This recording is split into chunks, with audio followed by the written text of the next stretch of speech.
Repairing an object should be the most natural thing in the world, and yet, for many years, it has been easier to buy something new than to fix what we already owned. So how did we end up in this situation?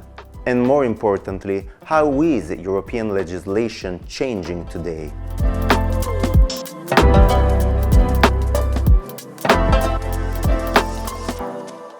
To truly understand the importance of the right to repair, it is useful to look at how this legislation has evolved at the European level. The right to repair did not emerge overnight. It is the result of a legal and cultural process that developed over many years.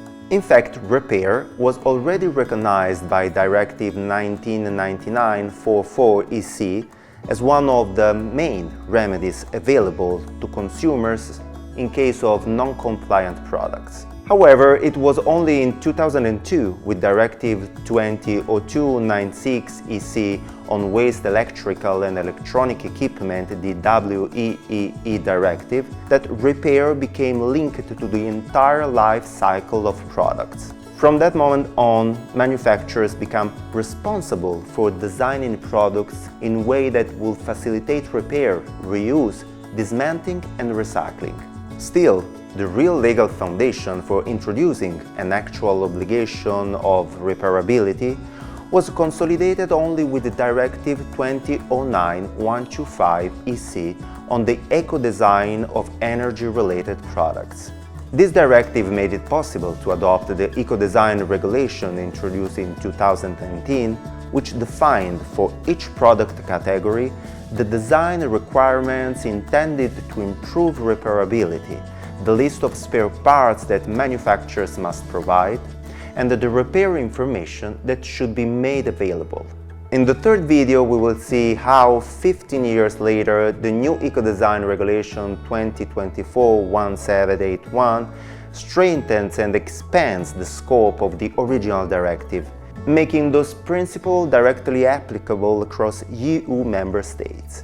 The new regulation also introduces additional aspects such as durability, reusability, upgradability, and the availability of information throughout the entire life cycle of products. The decisive step came on July 13, 2024, with the entry into force of the European Right to Repair Directive 2024/1799. This directive shifts the focus directly onto consumers, addressing the obstacles that often discourage people from choosing repair instead of buying new products. These obstacles include the cost of repair, the expected lifespan of products, the availability and proximity of repair services, and the time needed to obtain a repair. This directive introduces several important new measures. For example, manufacturers must offer repairs at responsible prices. They must provide spare parts and repair tools, and they cannot prevent independent repair services.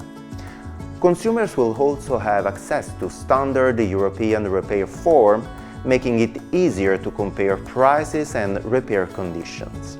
In addition, a European online platform will help citizens find local repair services more easily. Now, try to imagine what would change in your daily life if repairing products become truly simple and affordable. Would you repair your devices more often? This is exactly the kind of change that the new European legislation is trying to make possible. EU member states will have to implement the directive into national law by July 2026. For now, the right to repair mainly applies to common products such as washing machines, refrigerators, dishwashers, vacuum cleaners, electronic displays and smartphones and cordless phones, tablets, local space heaters. But the goal is to progressively extend these rules to many more categories of products. So we are only at the beginning of a much bigger transformation. A transformation that is not just about laws, but about changing the way products are designed, used and valued throughout the entire life cycle.